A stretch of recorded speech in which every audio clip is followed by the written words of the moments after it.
10 teams to talk about here, and we got quite a few first-year coaches. I'm seeing 1, 2, 3, 4?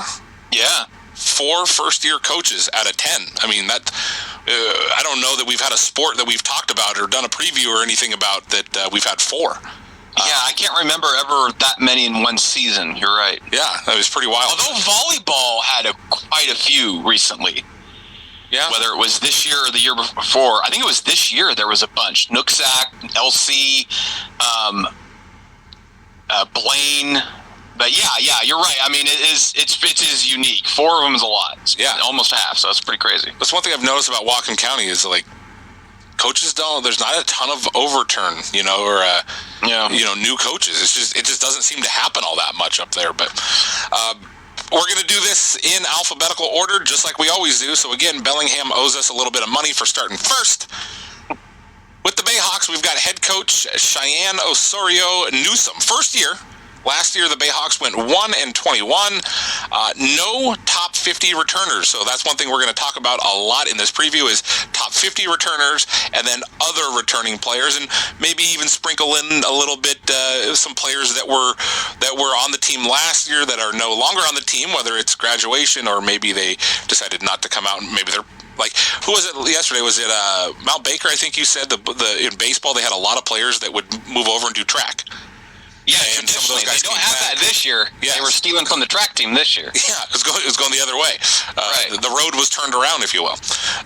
So we'll talk about all that stuff. But we start with the Bayhawks, who have no top 50 returners returning, but there are some players returning that we need to know about, Tyler.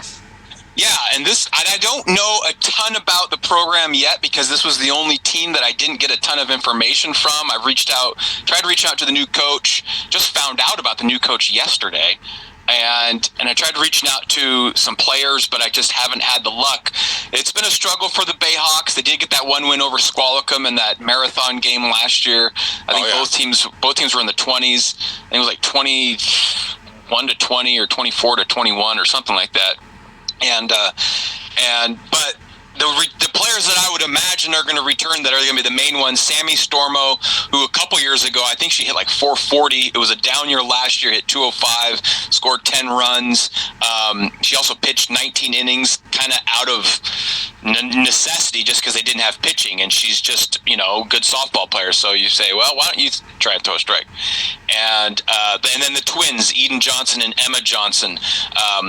Emma is more of a pitcher. She threw 24 innings last year. She could be the one relied upon to throw the most. And then her sister Eden is a catcher. So maybe they worked on that over the off season.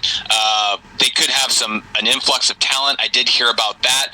But that's really all I know so far about Bellingham. They did have a game last week, but it was postponed or canceled. So and they don't have a game changer yet, so they haven't started. So there's just it's the biggest mystery to me right now is the Bellingham Fastpitch team. So this is about all I can give you right now. The rest of the teams I have a lot more information, but for right now, that's all I know. Didn't know Johnson & Johnson makes batteries, Tyler. Yes, that's Johnson & Johnson.